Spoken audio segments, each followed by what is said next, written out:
Hola gente, ¿cómo están? Espero estén bien.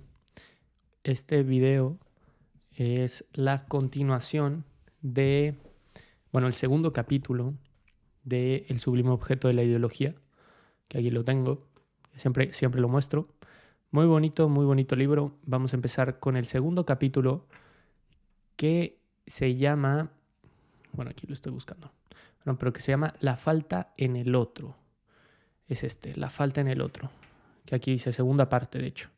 Dice parte segunda, la falta en el otro.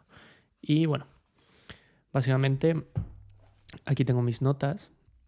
Y pues, ¿en qué habíamos dejado el capítulo pasado? Bueno, el capítulo pasado había acabado con que la ideología justifica sus medios y la ideología sirve únicamente a sus propios objetivos.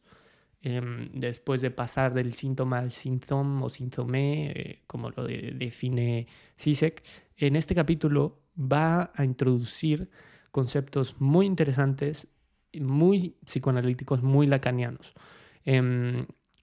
Zizek elabora cómo la ideología no solo opera a través de significantes flotantes, que va a definir qué significa eso, sino también mediante la creación de fantasías que estructuran y guían nuestros deseos. Zizek analiza cómo estos significantes, como libertad o justicia, se agrupan alrededor de puntos nodales ideológicos, los cuales les dan sentido y estabilidad dentro de un campo ideológico. Sin embargo, también introduce la idea de que estas fantasías ocultan una falta estructural en el otro con O mayúscula, lo que le da a la ideología su poder. A través de la fantasía, la ideología construye su imagen de la sociedad que disimula su propia imposibilidad interna.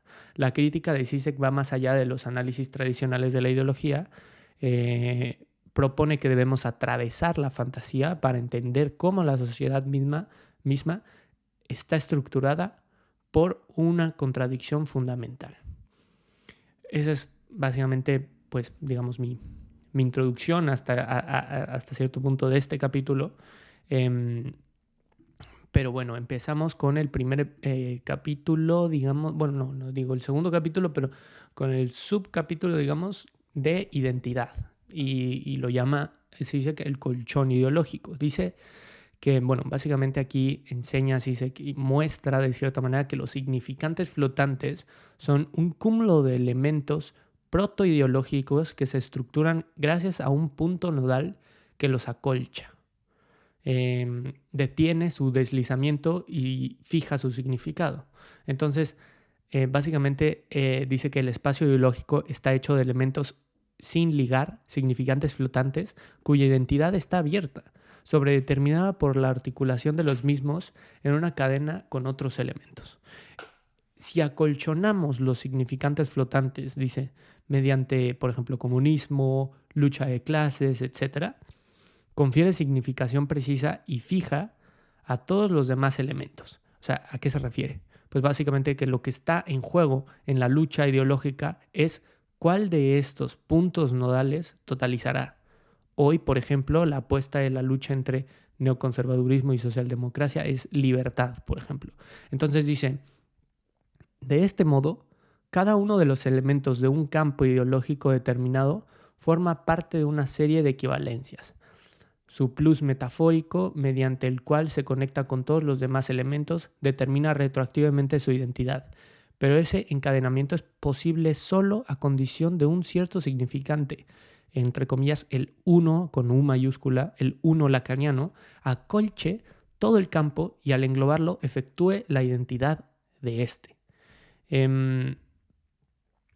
Aquí no veo el ejemplo que estaba pensado. Tal vez lo ponga en los siguientes capítulos y tal vez yo lo reflexione un poco mejor. Pero básicamente es en este sentido que hay significantes de cierta manera que acolchan, significantes flotantes que fijan a los demás, confieren significado. O sea, hay uno que de cierta manera no sé si lo presente como un significante maestro, pero básicamente, porque creo que es distinto, pero básicamente lo que hace este tipo de significantes flotantes es que estructuran, justo aquí dice, gracias a un punto nodal que los acolcha. Entonces hay significantes flotantes, hay, digamos, ideas o justamente significantes en este sentido como que simplemente están ahí. Y hay algo que creo que lo pone después como, por ejemplo, comunismo, ¿no? O marxismo, o este tipo de, justo como puntos nodales, que digamos que lo engloban estos significantes, digamos, flotantes, ¿no? Em, que los acolcha de cierta manera o que los une de cierta manera. Entonces, gracias a estos puntos nodales, que creo que luego también va a desarrollar esa idea, hay, digamos, cierta congruencia digamos, en las frases o, bueno, digamos, pues en este caso en la ideología que se cree, ¿no? Em, Dice, la primera labor del análisis consiste, por lo tanto, en aislar en un campo ideológico determinado la lucha particular que al mismo tiempo determina el horizonte de su totalidad. Dice, en términos hegelianos, la especie que es su propio y universal género. Pues bueno, dice, la lucha obrera en el marxismo, por ejemplo, se presenta como la verdad con V mayúscula de todas las demás. Dice, de manera que todas las demás luchas son en último término únicamente formas de expresión de aquella. Solo la revolución socialista triunfante hará posible la abolición de la opresión de las mujeres, el fin de la explotación destructiva de la naturaleza, ahuyentar la amenaza de la destrucción nuclear, etcétera, etcétera. Entonces, básicamente aquí justamente que dice que el campo ideológico determinado, en un campo ideológico determinado, la lucha particular que al mismo tiempo determina el horizonte de su totalidad.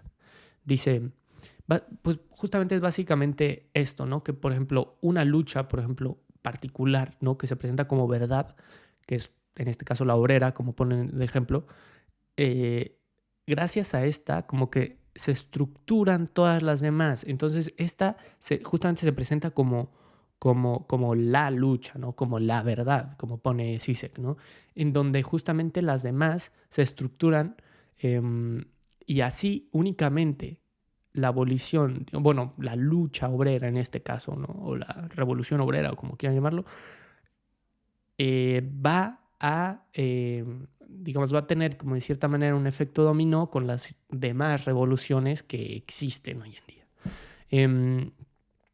Y bueno, luego empieza con otro capítulo que se llama los dos mitos, donde dice que el problema básico del antidescriptivismo, que bueno, él hace una diferencia antes y una crítica ante el descriptivismo y antidescriptivismo, ¿no? Pero bueno, no lo puse porque pues es algo compleja y pues no sé, ¿sabes? Es difícil de entenderla, pero también no siento que sea tan relevante, entonces traje mejor este párrafo que dice, el problema básico del antidescriptivismo consiste en determinar qué es lo que constituye la identidad del objeto designado más allá del siempre cambiante cúmulo de rasgos descriptivos. ¿Qué hace a un objeto idéntico a él mismo, aun cuando todas sus propiedades hayan cambiado? Dice el nombre, el significante, el que es el soporte de la identidad del objeto. Es justamente eso, ¿no? O sea, y luego, pues justamente en ese capítulo nada más mostró las diferencias entre el descriptivismo y antidescriptivismo y las critica las dos, ¿no? Pero bueno, luego pasamos a la identificación, ¿no? Dice la parte inferior del grafo del deseo. Y aquí empieza justamente ya, ahora sí, digamos, emocionantemente, rigurosamente, ¿no? Bueno, no tan riguroso, sí sé que no es nada riguroso, no le asignaría esa palabra, pero empieza a enseñar los grafos del deseo de Lacan. ¿Qué pasa? Que bueno, justamente no diría que los enseña aquí Zizek, los grafos. A ver, sí los enseña, o sea, me refiero a que sí, bueno, sí tienen sus imágenes los grafos claramente, ¿no? O sea, tienen eh, digamos, las imágenes del grafo. Este es el grafo 1, por ejemplo, y tienen los diferentes grafos, ¿no? O sea, incluso el completo creo que está, pero lo interesante es que aquí CISEC o sea, no, digamos que no explica de forma, o sea, explica de forma un poco lacaniana los grafos, pero digamos que los interpreta de una manera distinta, o sea, de una manera, digamos, como ya dijimos, con una crítica y perspectiva social, más allá digamos, digamos, como psicoanalítica clínica, digamos, ¿no? Entonces, dice retroactividad del significado. Entonces, dice, no hemos de limitarnos al último grafo. Dice, porque la sucesión de las 4 formas no se puede reducir a un acabamiento gradual y lineal, sino que implica el cambio retroactivo de las formas precedentes. ¿A qué quiere? ¿Qué quiere decir con esto? Pues que no debemos de quedarnos con un grafo, digamos, por ejemplo, el grafo completo, que es el cuarto. Solo hay 4 grafos. Entonces dice, no debemos de quedarnos con el grafo completo y ya está. ¿Por qué? Porque dice, eso reduce, digamos que a los grafos a un, digamos, acabamiento gradual, ¿no? Y lineal. Dice, entonces mejor dice que implica el cambio retroactivo de las formas precedentes. Entonces, pues vamos a analizar, porque justamente es distinto los grafos. O sea, una vez que yo ya hice este resumen y los estudié un poco, son distintos. O sea, no son iguales. Entonces son como 4 grafos distintos. No es que uno esté encima de otro, sino es que son distintos. Y es algo interesante, ¿no? Pero bueno, el primer grafo. Básicamente sí sé que aquí pone que, bueno, plasma, digamos, la relación entre el significante y significado. A ver, déjenme, les muestro rápido cuál es el primer grafo, que creo que ya se los había enseñado, pero creo que es súper importante para tenerlo, digamos, por lo menos una imagen. Si no, de todas maneras, no sé si trate de poner la imagen mejor, pero miren, ese es el grafo 1. Entonces, básicamente sí se dice que la relación entre significante y significado, que son justamente el significante y el significado, ¿no? Y entonces abajo justamente es una S tachada y como un triángulo vacío, ¿no? Entonces, básicamente aquí dice algún significante fija retroactivamente el significado de la cadena, cose el significado al significante, detiene el deslizamiento del significado. Dice, una intención mítica. ¿Qué es esta? La primera, o sea, el triángulo, el triángulo vacío, ¿no? ¿Qué es lo primero que sucede en el primer grafo? Dice, esta intención mítica presimbólica, porque todavía no hay, digamos, significado todavía. Dice, acolcha la cadena del significante, la serie del significante. Dice, el vector S que es justamente del significado del significante. Y dice, el producto del acolchonamiento es el sujeto barrado. ¿Eso qué quiere decir? Que justamente cuando esta intención mítica, como la llama Zizek o Lacan, cruza de cierta manera, porque va el significado y el significante. Y entonces esta intención mítica cruza el significado, pero retroactivamente, o sea, cruza el significante, pero retroactivamente llega a tener significado. Pero el producto de esto es el sujeto barrado. ¿Cuál es el sujeto barrado? Que ya lo habíamos explicado.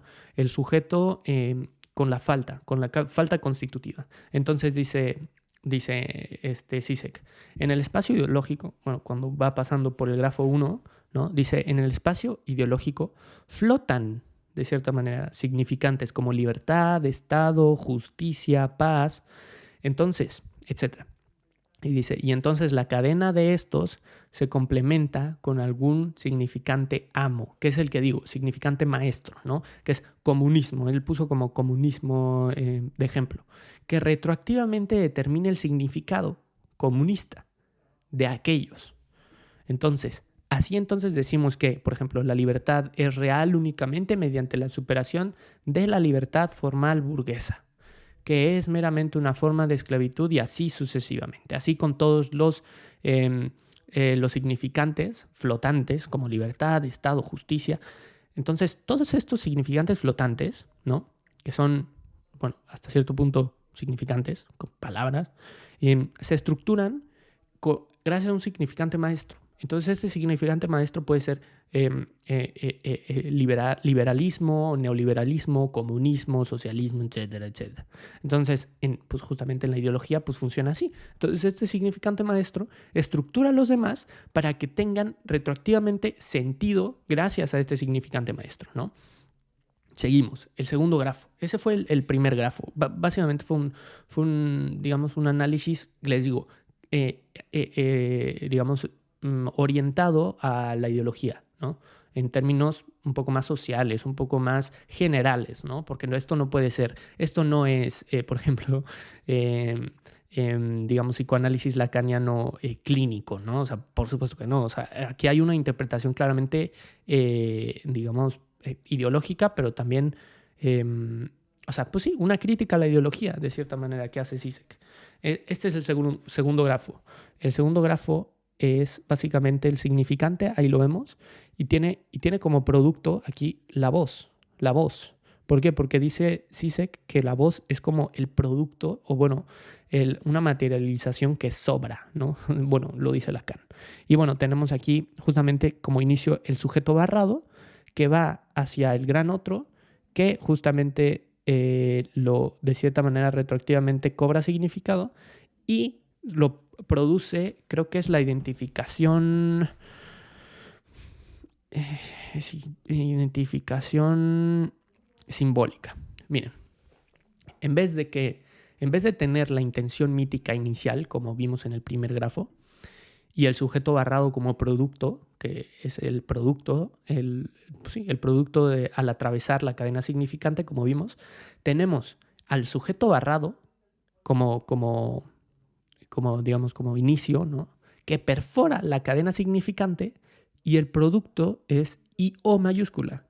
IO representa la identificación simbólica, la identificación del sujeto con alguna característica significante. Eso significa rasgo I. O sea, el I en la I mayúscula IO es justamente ese rasgo, esa característica significante, esa de cierta manera identificación del gran otro. Por eso también es O mayúscula, en el orden simbólico. Entonces,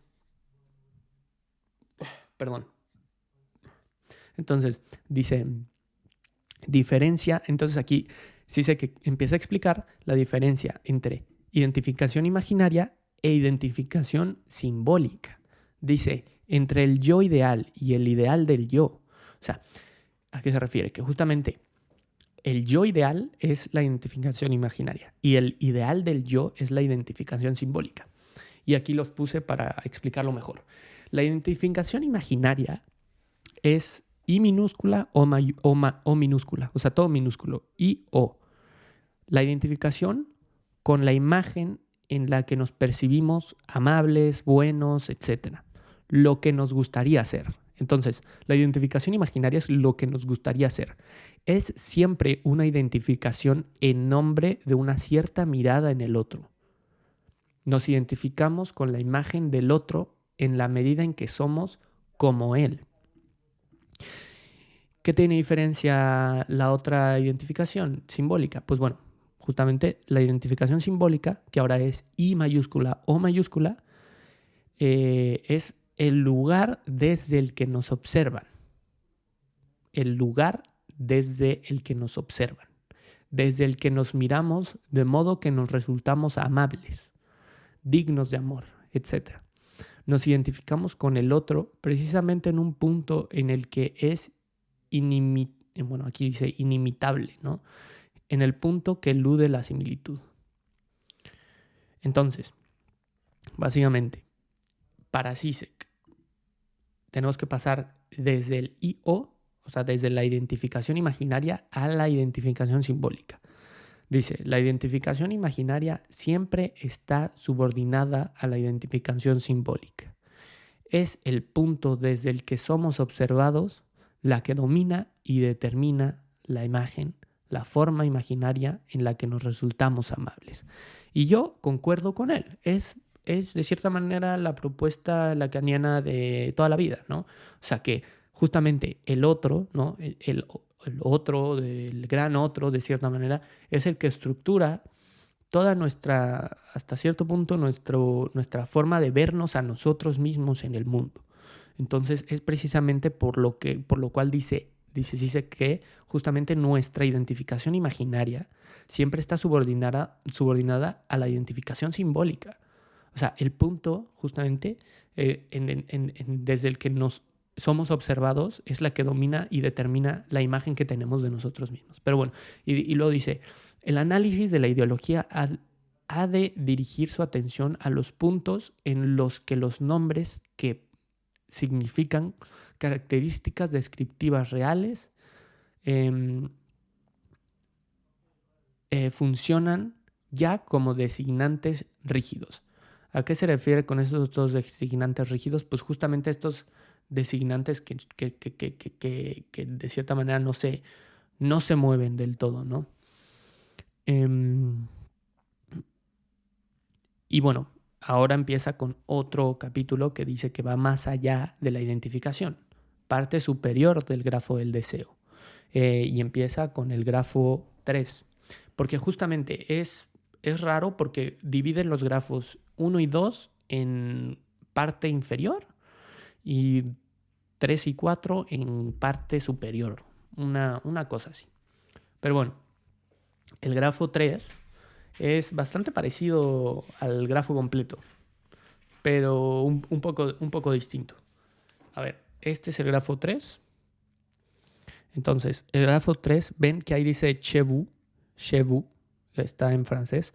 Y bueno, es justamente el grafo de abajo, ¿no? Muy parecido al que teníamos antes en el grafo número 2. Simplemente que ahora hay una demanda, que es justamente la de arriba, la D minúscula, y está la pregunta Chevu o Chevu. Y está justamente como resultado el sujeto y con el objectif A, si no me equivoco. Y bueno, sí. Entonces, dice, pero lo relevante aquí es que su interpretación, digamos, ideológica, ¿no? Bueno, de análisis ideológico, que dice, la pregunta Chevu, o esa pregunta, Chevu, indica la persistencia de una brecha entre enunciado y enunciación. En el nivel del enunciado dices esto, pero ¿qué quieres decirme con ello? Por medio de ello.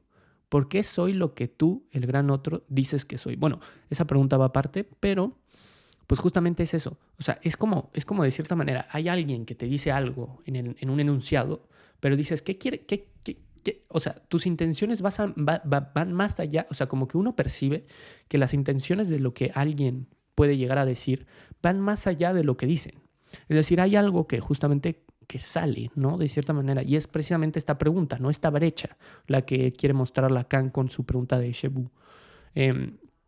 Dice, el momento final del proceso psicoanalítico es precisamente cuando se desentiende de esta pregunta, cuando el sujeto se desentiende de esta pregunta, cuando acepta lo que es sin que esté justificado por el gran otro. ¿A qué se refiere? A la pregunta que hice al final, que ¿por qué soy lo que tú dices que soy? Es decir, siempre hay como algo que escapa, ¿no? Como que no se puede de cierta manera materializar o decir, ¿no? Que nunca es suficiente el decirlo. Entonces, precisamente es justamente el proceso psicoanalítico acaba cuando el sujeto acepta quién es sin que esté justificado por el gran otro. Dice, ¿qué es la pregunta histérica sino una articulación de la incapacidad del sujeto para satisfacer la identificación simbólica? Dice, para asumir plenamente y sin constricciones el mandato simbólico. Sí se argumenta que nuestras fantasías, bueno, después de esto, dice que nuestras fantasías actúan como un mapa o coordenadas que guían nuestros deseos. La fantasía es muy, muy relevante para este análisis de Zizek. Viene en este capítulo lo menciona muchas veces la fantasía con diferentes definiciones, entonces pues vamos a empezar, ¿no? Dice que justo actúan como un mapa o coordenadas que guían nuestros deseos. Dice, la fantasía no es simplemente una ilusión o un escape de la realidad, sino que estructura cómo percibimos y experimentamos nuestros deseos. A través de la fantasía aprendemos qué deseamos y cómo deseamos, no solo en términos de contenido específico, sino también en términos de cómo se forma y se dirige nuestro deseo en relación con los otros y el mundo. La fantasía así actúa como el marco dentro del cual aprendemos a articular y perseguir nuestros deseos. ¿Por qué? Porque el deseo nunca se satisface. El deseo nunca se satisface. Y es precisamente por eso, es gracias a la fantasía, que de hecho justamente este aspecto de atravesar la fantasía es esencial para Zizek y es uno de los momentos cruciales del psicoanálisis, para Zizek y para Lacan. Porque justamente estructura, o de cierta manera, nos da ciertas coordenadas de nuestros deseos y nos enseña a desear de cierta manera. O sea, dice que justamente actúa con el marco dentro del cual aprendemos a articular y perseguir nuestros deseos. Entonces, la disolución de la transferencia tiene lugar cuando el analizante renuncia a llenar el vacío, la falta en el otro. Justamente es en este sentido, ¿no? O sea, como aceptar de cierta manera la incongruencia, ¿no? O sea, la incongruencia de la falta en el otro y de la falta de él mismo, o sea, del sujeto, de cierta manera. Pero sobre todo de la falta en el otro.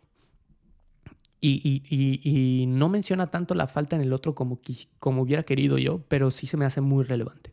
¿Qué es la falta en el otro? Pues precisamente que en el orden, digamos, en el orden simbólico, ¿no? De cierta manera, el gran otro también tampoco es congruente con él mismo. O sea, cuando uno se da cuenta que, de cierta manera, o sea, cuando uno ya es sujeto barrado, se da cuenta también al mismo tiempo que, bueno, no al mismo tiempo, pero se puede llegar a dar cuenta de que tampoco el otro es congruente con él mismo. O sea, que también el otro tiene otra falta constitutiva que lo hace, que lo articula de cierta manera y que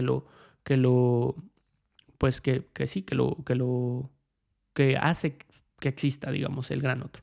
Grafo completo.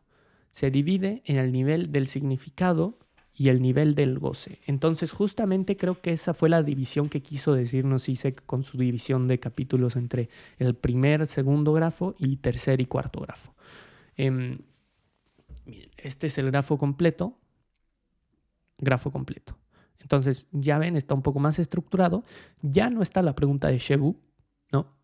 Pero justamente sigue habiendo cosas, ¿no? Sigue habiendo, bueno, Joy Sans, que es muy relevante para Zizek, castración, ¿no? La demanda, está la voz, ¿no? Y justamente empieza con el sujeto barrado y termina con la identificación simbólica, que es muy interesante, ¿no?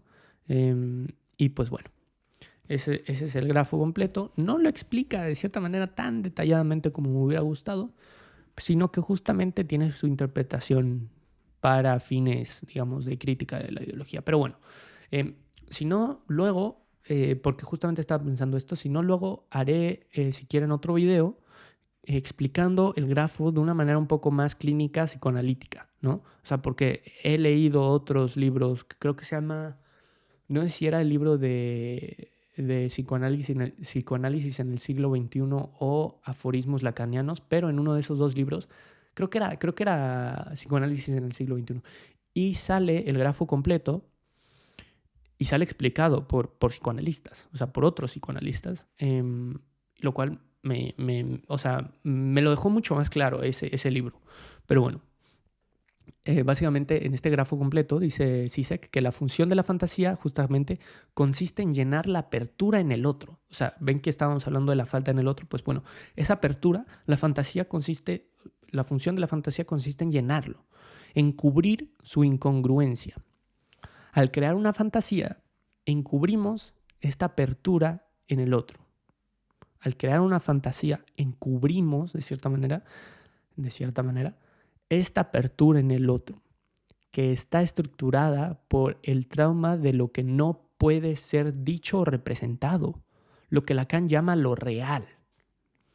¿Qué es esto lo real? Justamente esto que no puede ser dicho, que escapa a lo imaginario y simbólico, ¿no? Que eso no lo vemos en este capítulo, sino en el siguiente capítulo, pero básicamente es eso, ¿no? O sea, es algo, dice que está estructurada por el trauma de lo que no puede ser dicho o representado.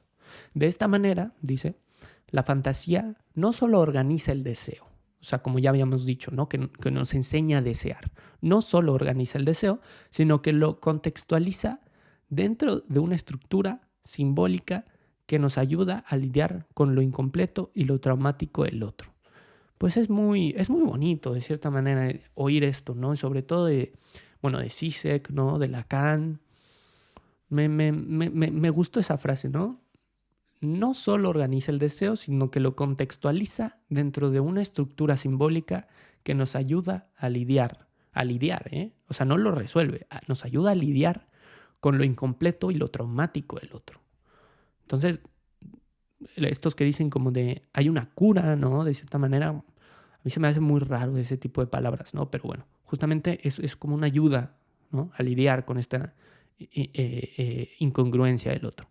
Y bueno, Zizek propone en este caso aquí atravesar la fantasía social, atravesar la fantasía social, así se llama el título de esta sección. Entonces, sigue Zizek, que dice que los ensayos sobre la teoría de la ideología, hasta ahora procedentes de la teoría althuseriana, perdón, no sé pronunciarlo, ¿no? Pero es Althusser, pero es sí, althuseriana, se ha limitado al nivel inferior del grafo del deseo de Lacan, dice. O sea, justamente el primer grafo que vimos ahorita, dice, la crítica a la ideología de Althusser se ha dedicado nada más al primer grafo. Y dice, a identificar exclusivamente mecanismos de identificación imaginaria y simbólica, nada más. Entonces dice, tenemos que ver el modo en que los mecanismos discursivos constituyen el campo del significado ideológico. O sea, no solo esta identificación imaginaria y simbólica que tenemos con esta ideología, ¿no? Con con la ideología, sino que cómo los mecanismos discursivos constituyen este campo de significado, ¿no? El último soporte del efecto ideológico es el núcleo insensato, preideológico del goce, dice. En la ideología, no todo es ideología, o sea, significado ideológico, pero es este plus el que es el último soporte de la ideología. No es la sociedad la que es... eso es lo que de cierta manera dice la ideología o pretende decir, ¿no? Que dice que no es la ideología, no es la sociedad la que es imposible, sino que está basada en el antagonismo. O sea, es precisamente, cuando estaba viendo eso, este capítulo justamente me lo puse a pensar como de que justamente se basa en un antagonismo. Siempre tiene que tener un antagonismo este tipo de ideologías, pero no interno. Siempre es un antagonismo de cierta manera, o sea, bueno, sí existe, pero no, se presenta como un antagonismo externo. La fuente de corrupción está localizada en una entidad particular y sí se pone aquí el ejemplo del judío. Entonces dice, estas figuras, como las del judío, son síntomas, dice. Debemos de tener en cuenta el modo en que el judío entra en el marco de la fantasía que estructura nuestro goce. La fantasía es un argumento que llena el espacio vacío de una imposibilidad fundamental. La fantasía no ha de ser interpretada, sino atravesada. No se ha de interpretar, sino atravesar. Es lo que dice Zizek, ¿no? ¿A qué me refiero con figura del judío? Pues justamente estas figuras que justamente, creo que lo va a decir después, pero como que parece que corrompen el orden, la armonía social, ¿no? O sea, hay alguien, una figura, figura externa a la sociedad, ¿no? De cierta manera, la concepción de sociedad que tenemos externa que de cierta manera, corrompe a la sociedad entera y es precisamente la abolición de esta figura la que le dará orden y armonía a la sociedad. Eso es básicamente esta postura que está presentando aquí en este capítulo Zizek, ¿no? Dice Zizek, en la ideología no hay relación de clases. La sociedad está siempre atravesada por una decisión antagónica que no se puede integrar al orden simbólico. Dice, y la apuesta de la fantasía ideológico-social es construir una imagen de la sociedad que sí exista, que sí sea de cierta manera congruente. Una sociedad que no esté escindida por una división antagónica. Una sociedad en la que la relación entre sus partes sea orgánica, complementaria. Dice, justamente esto es una de las frases, no sé, una buena frase, ¿no? Que dice que una buena frase. Dice, fantasía es el medio que tiene la ideología de tener en cuenta de antemano su propia falla. Y entonces aquí viene la tesis, aquí menciona Zizek la tesis de Lacan, o sea, no Lacan, es Lacan y Mouffe, que son otros dos, no dicen filósofos, supongo que sí, no lo sé, pero son bastante famosos. Todavía yo no los leo, pero sí han contribuido a la crítica a la ideología bastante ellos. Y dicen justamente esto, que la sociedad no existe, que lo social siempre es un terreno incongruente estructurado en torno a una imposibilidad constitutiva, ¿no? Dice, esta tesis implica que todo proceso de identificación que nos confiere una identidad sociosimbólica fija está en definitiva abocando al fracaso o abocado al fracaso. Al fracaso. Dice, la función de la fantasía ideológica es disimular esta incongruencia. No sé si sea bastante claro, pero a mí se me hizo bastante claro. Básicamente que esta congruencia en la sociedad no existe, ¿no? Que tiene una imposibilidad constitutiva, que todo el proceso de identificación que nos confiere una identidad sociosimbólica. O sea, es decir, justamente esta identidad que tenemos como mexicanos, como paisanos, como ciudadanos, ¿sabes? Que somos parte de una nación, etcétera, está en definitiva abocado al fracaso. Porque justamente la función de la fantasía ideológica es disimular esta incongruencia. Y luego dice, otra fórmula para una crítica a la ideología es detectar en un edificio ideológico determinado el elemento que representa dentro de él su propia imposibilidad. ¿A qué se refiere con esto? Volvemos a lo que dijo acerca de las figuras que, por ejemplo, es el judío, que dice, la sociedad no está incapacitada para alcanzar su plena identidad a causa de los judíos. Lo que se lo impide es su propia naturaleza antagónica. Justamente, la sociedad no está incapacitada para alcanzar su plena identidad a causa de alguien más, del judío, del narco, del burgués, etc. Lo que se lo impide es su propia naturaleza antagónica, su propio bloqueo inmanente, y proyecta esta negatividad interna en la figura del judío. Entonces dice, atravesar la fantasía social es correlativo a la identificación con el síntoma, que creo que ya habíamos dicho que justamente la identificación del síntoma es digamos, el fin del psicoanálisis, ¿no? Pues sí, de una terapia psicoanalítica, de cierta manera. La figura del judío es un intruso que introduce desde fuera el desorden, dice, la descomposición y la corrupción al edificio social, como si fuera una causa real exterior cuya eliminación haría posible la restauración del orden, la estabilidad y la identidad. O sea, así se nos presenta la figura del judío. Así siempre se nos presenta, así siempre se nos dice de este tipo de figuras, ¿no? Que justamente que si se las que si fueran eliminadas, habría una congruencia en la sociedad. Y bueno, luego empieza con otra sección que se llama Solo se muere 2 veces, que es bastante interesante, ¿no? Dice, bueno, el capítulo que acabamos de ver se me hace de los más importantes de todo el libro. Es una de las cosas más importantes que yo pudiera rescatar, ¿no? Bueno, sobre todo este capítulo. Este capítulo es muy, muy relevante para todo el libro, ¿no? Este capítulo es de los más importantes de todo el sublime objeto. Y bueno, dice, el inconsciente estructurado como un lenguaje, su proceso primario de desplazamiento metonímico metafórico está regido por el principio de placer, dice. Lo que hay más allá no es el orden simbólico, sino un núcleo real, un meollo traumático. La cosa, con C mayúscula no, la cosa como una encarnación de la imposible jouissance.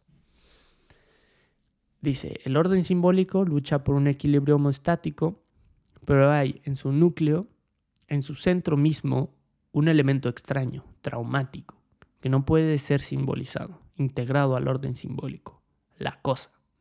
Entonces, ¿qué sucede aquí? Bueno, básicamente concluye Zizek que no hay nada detrás de la fantasía. Bueno, concluye, dice, ¿no? Porque ya lo sabía él desde el principio, pero que no hay nada detrás de la fantasía. Está en una construcción cuya función es ocultar este vacío, esta nada, la falta en el otro. Y bueno, pues sí, justamente después Zizek explora la idea de la revolución como repetición, ¿no? Con referencia a Walter Benjamin, que fueron varias páginas que estuve hoy leyendo, pero básicamente presenta esta idea de revolución como repetición y su concepción de la historia. Explica que en palabras pocas, ¿no? Explica que la revolución es un acto creacionista, ¿no? Y que es un asunto de vida y muerte, ¿no? Para Walter Benjamin. Más exactamente de la segunda muerte, por eso se llama el capítulo, este semicapítulo así. Más exactamente la segunda muerte, la simbólica, dice. Según Benjamin, la historia no debe de ser vista como una secuencia lineal y progresiva, sino como un proceso de rupturas y descontinuidades. Otra vez voy a repetir eso porque es bastante relevante la perspectiva de Walter Benjamin, que igual después la podemos ver a más detalle, pero esto es una de las cosas más cruciales, ¿no? Que dice que la historia no debe ser vista como una secuencia lineal y progresiva, sino como un proceso de rupturas y discontinuidades. Él critica la concepción tradicional de la historia como una narración continua y lineal que avance hacia un progreso inevitable. Dice, en cambio, propone que la verdadera revolución está en la capacidad de romper con esa continuidad de la historia y actuar sobre el pasado para darle un sentido nuevo.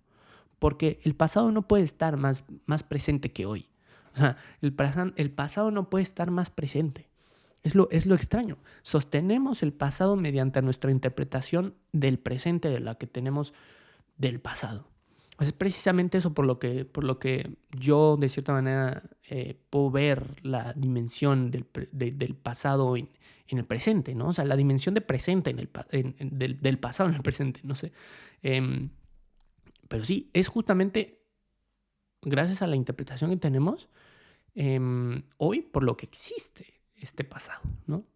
Pero bueno, dice, la revolución no solo se trata de una transformación política o económica, sino de una nueva configuración del deseo y del goce, es decir, jouissance. La revolución implica atravesar la fantasía ideológica, una fantasía que nos da una falsa coherencia de la realidad y que debemos destruir para crear una nueva visión del mundo. La muerte simbólica es, en este sentido, la condición para un nuevo nacimiento social y cultural. Eso básicamente es lo que concluí yo, ¿no? Pero todavía falta. Aquí, después de estos, digamos, capítulos sobre la historia y sobre Walter Benjamin y sobre varias de sus tesis, ¿no? que las pone ahí Zizek, luego Lacan, trae a Lacan y dice que indica que la ideología del evolucionismo siempre implica una creencia en un bien supremo. La ideología del evolucionismo justamente es esta ideología que dice que evolucionamos y que vamos justamente a un bien supremo, ¿no? Que como de cierta manera platónico, ¿no? Como que justamente hay un bien supremo y que toda la historia de la civilización, de la humanidad, está estructurada para, de cierta manera, gracias a la evolución y justamente a la naturaleza, o no sé, digamos que vamos hacia allá de una manera progresiva y lineal, ¿no? Y dice, en una meta final de evolución que guía su curso desde el comienzo mismo. Entonces dice, siempre implica, este tipo de ideología del evolucionismo siempre implica una teleología oculta. En cambio, por ejemplo, el materialismo es siempre creacionista. Dice, siempre incluye un movimiento retroactivo, o sea, retroactivo. Es decir, la meta final no está inscrita en el comienzo, como por ejemplo en esta ideología del evolucionismo. Dice, las cosas reciben su significado después. La creación repentina de un orden confiere significado hacia atrás al caos precedente. Entonces, una vez dicho esto, dice, por ejemplo, que la democracia es una ficción necesaria. Bueno, concluye después de... Pasa otro capítulo y dice básicamente que la democracia, bueno, otro capítulo, otro subcapítulo, por así decirlo, y dice que la democracia es una ficción necesaria. Y ya con esto acabamos, ¿no? Que creo que es el último semicapítulo, por así decirlo. Entonces, justamente dice que la democracia es una ficción necesaria. En este caso señala que la noción de democracia es en su sentido universal, es en última instancia una ficción porque no existe de manera pura o perfecta en la realidad. O sea, a eso se refiere con que es una ficción necesaria. La democracia, tal como la entendemos, no se realiza de manera homogénea o perfecta en ningún lugar del mundo. En cada país o contexto político, la democracia forma parte, toma formas diferentes. O sea, la democracia que forma parte toma diferentes formas, a veces distorsionadas o incompletas. Y justamente hay un libro justamente que yo leí, que se llama The Narrow Corridor, que justamente hablan de la libertad y de conceptos sobre, no sé, de que Leviatán, etcétera.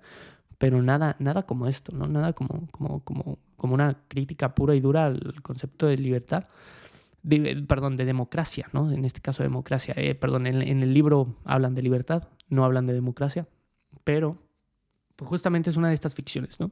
Entonces dice, en cada país la democracia tiene diferentes formas, etcétera. Dice, esta ficción democrática permite que las sociedades se identifiquen con un principio de justicia y participación, aunque dicho principio no se cumpla completamente.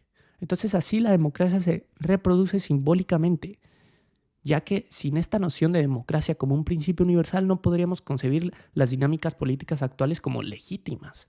Tiene todo el sentido del mundo. Y luego justamente también al final lo interpreta con el concepto hegeliano de universal. Entonces dice que para Hegel el universal es una idea abstracta, una totalidad que representa la unidad de la realidad.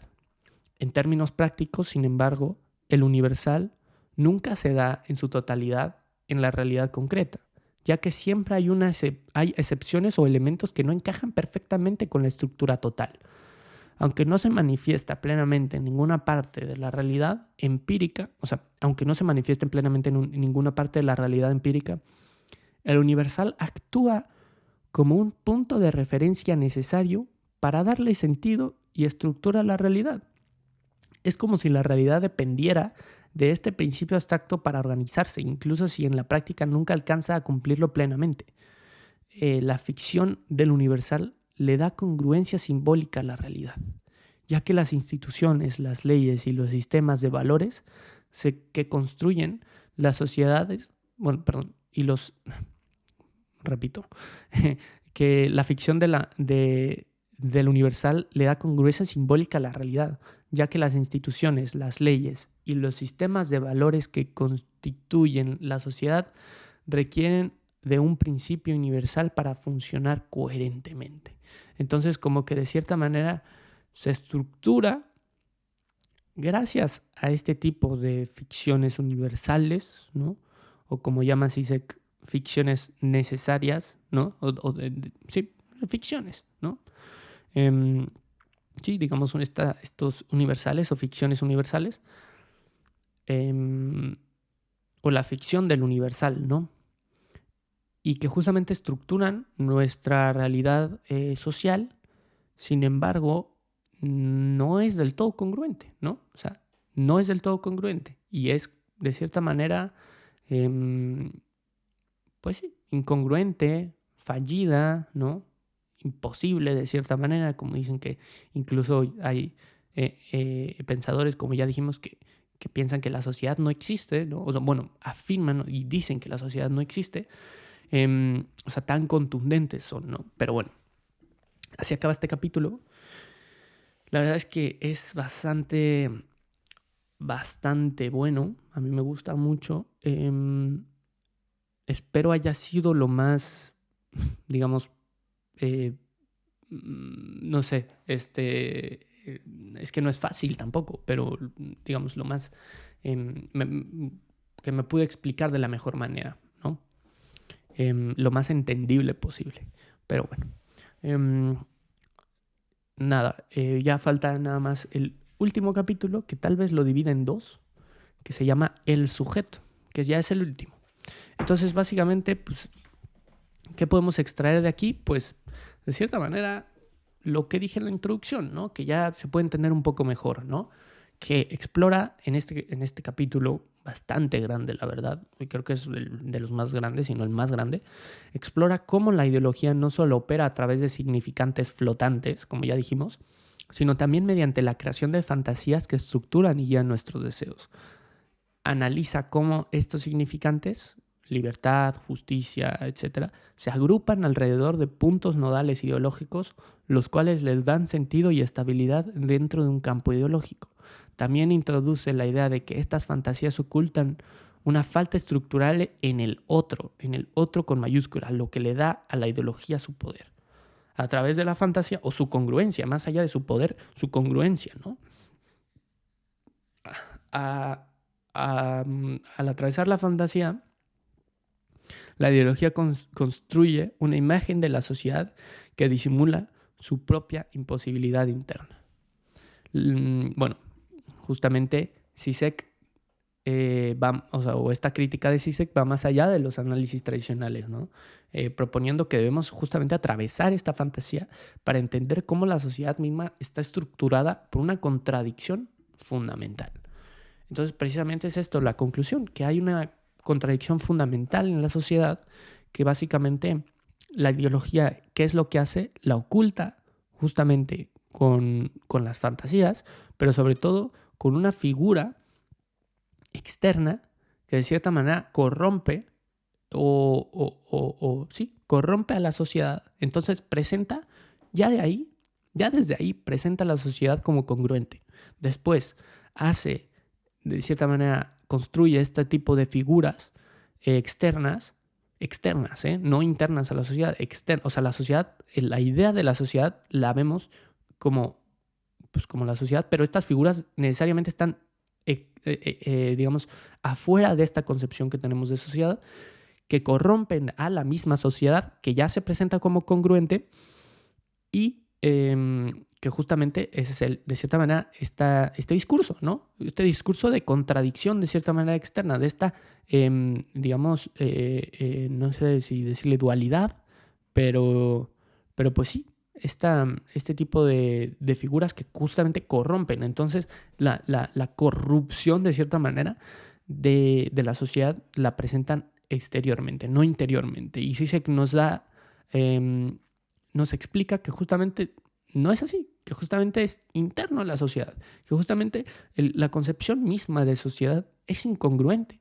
Y por eso algunos dicen que la sociedad incluso ni siquiera existe, ¿no? Así tan contundente.